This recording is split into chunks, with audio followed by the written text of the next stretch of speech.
What's up, Purist? It's Bob from Purist Motorsports. We just got through taking this car on a 900 round mile trip to Foxtoberfest.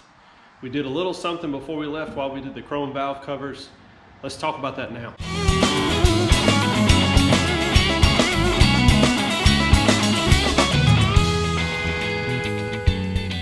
All right, so we had this car and we've been driving it around town. We really haven't taken it on any long trips. The one thing we did notice early on, well, other than a couple of issues, it wouldn't start at one point. It needed a new starter. The other is it fired off immediately when it had been sitting for a while, just immediately. It didn't even hardly turn a half a rotation. But after driving it for a little while, it ended up being hard starting. It would crank and crank and crank and crank and crank, and finally kick off.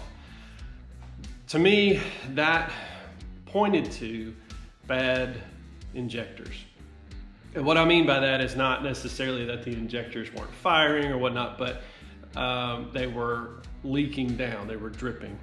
And when we got into this and we're taking the upper intake off, in the process of that, we got while we're at it syndrome and had some injectors sitting on the shelf and thought we'd take them apart, inspect them. In that process, we were wanting to also change the motor mounts out again and put the original headers back on it. We didn't have time because we spent so much time getting the injectors in. Now with that, we did an upgrade on the injector. I have done this before on a couple of other Foxes I've owned, and it really helps out. The original injectors to these cars, for the Mustang, it was introduced in 1986. Bosch, I don't know who, I want to say Bosch designed that. Either way, if you think about 1986 being the first year used in production, there's always an engineering process before that. So it's probably 2 years prior to that that this injector that these cars used all the way through 93 was designed somewhere in 83, maybe 84. So what is that? Almost 40 years old. So the technology has definitely gotten better with injectors. Just look at any car, anywhere on any dealership lot. You can definitely tell there's an improvement in the way fuel atomization is happening inside the motor to produce the power that these cars make today. I mean, just look at the GT500 or look at the new Camaros. I mean, any model, it doesn't matter, make or model. There is an improvement in efficiency in the gasoline motor. We are living in the second muscle car era. The last decade has been crazy impressive. So there are better options for these cars now that fit these cars without modification. I have tried to do a little bit of research, and all I'm finding is an EV1, an EV6, and an EV14.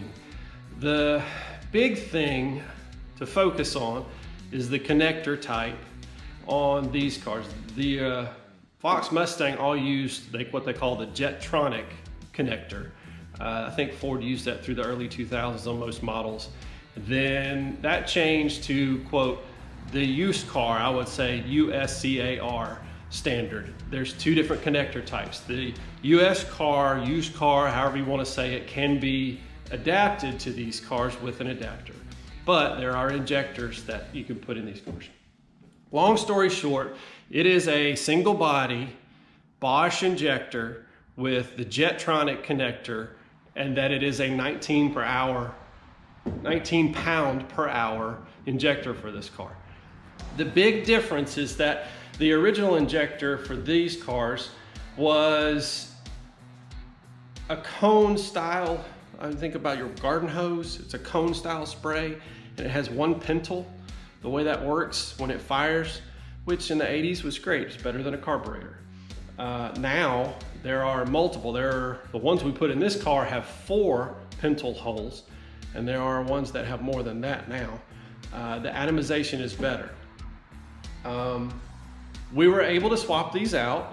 I will put the part number in the description down below, and it is an excellent upgrade for any Fox Mustang, stock Fox Mustang for sure, and supercharge, I mean, other applications as well. A lot of people are using, obviously, for tuning the car, doing things, it's going to be better to use later model injectors. Everybody's doing that. So with this, unless you're concerned about completely 100% original and it being exactly the way it was, which I know there are guys watching this channel that are concerned about that, and that's fine. But when it comes to a car that I'm gonna drive and enjoy, I'm gonna upgrade those injectors. And to that, really honestly, there's only gonna be a handful of people that are gonna walk up to the under the hood of this car when it's at a show and go, oh, that's the wrong injector. Most people are not even gonna notice, especially if you have supercharger and the piping and all that kind of stuff underneath it. You only see 2 or 3 of them anyways. But the upgrade went as planned and just as we suspected. When we pulled the old injectors out, you could tell that they had been dripping. And the car had been sitting 2.5, 3 hours by the time we got the upper intake off. And when we actually pulled the upper intake off, it was just this massive smell of gas. I mean, you could tell it was running very rich. When we got it all put back together and started driving off in it, it was blowing out all kinds of white and blue smoke. And I think it was burning off a lot of stuff that was in the chambers of this car. So it is running way better. It is a great upgrade. Also, little tech tip. When you're doing injectors or even a new fuel pressure regulator, which we're going to do in this car, a little trick for the O-rings is just to take, some people take oil, but I take a little Vaseline petroleum jelly, which petroleum, gasoline, it will dissipate. It's based on the same thing as gasoline, but petroleum, right? Duh. Use this on both O-rings and it slides in easy on the intake and on the fuel rails, and you won't have any torn O-rings. It helps. Little tip. That's something I highly recommend as a little tip. It's petroleum jelly, same thing as gasoline. It burns off. It actually helps seal things too. Keeps you from ripping O-rings, which I've done before and had to pull everything back apart. So let me save you the trouble based on my personal experience. So just wipe each O-ring and it slides right in. The other thing we did is we changed the fuel pressure regulator. That was just totally, I mean, while you're at it, might as well do it, right? But the car runs way better. We made the trip all the way over to Charlotte and back, which for us put on about 900 miles, just shy of 900 miles on the car. It did fantastic. What we did find though, is when we were driving it on the way back with the apparently 410 gears that are in it, the tail shaft in the transmission started making a little noise.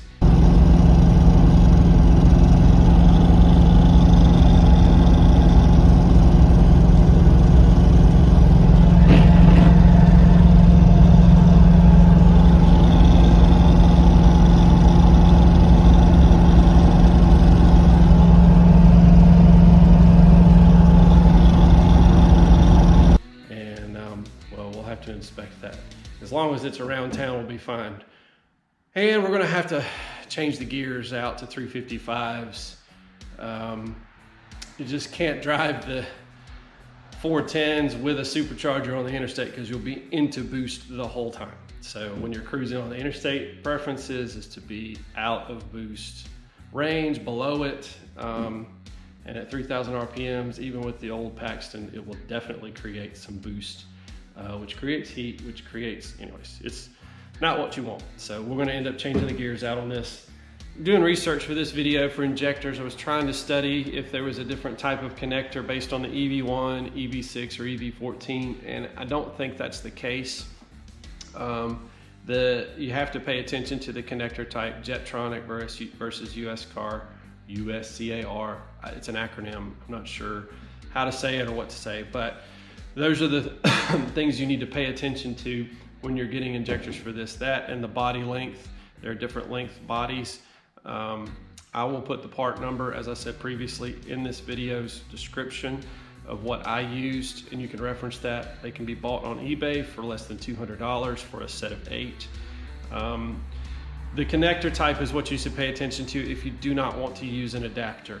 The later model injectors, EV6s and EV14s, and I think some even EV1s with that USCAR connector will fit these cars, but ohm load is key.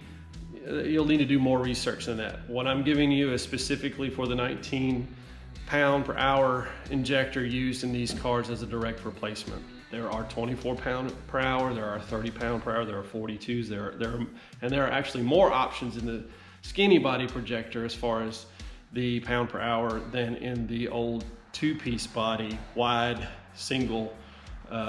People call them EV1s, but the ones these cars use. But it was great to be able to drive this car without stress, no oil leaks, the valve covers worked great, got everything done. Now, I think the next thing we're gonna try to get done is to change the gears in it, get the interior in shape. Actually, the interior is probably gonna be next. But anyways, thanks for watching. Don't forget to subscribe. Would love to have you a part of the channel and part of the Purist Motorsports family. Please tag and share. And as always, whether you're driving them or restoring them, always enjoy them. Peace.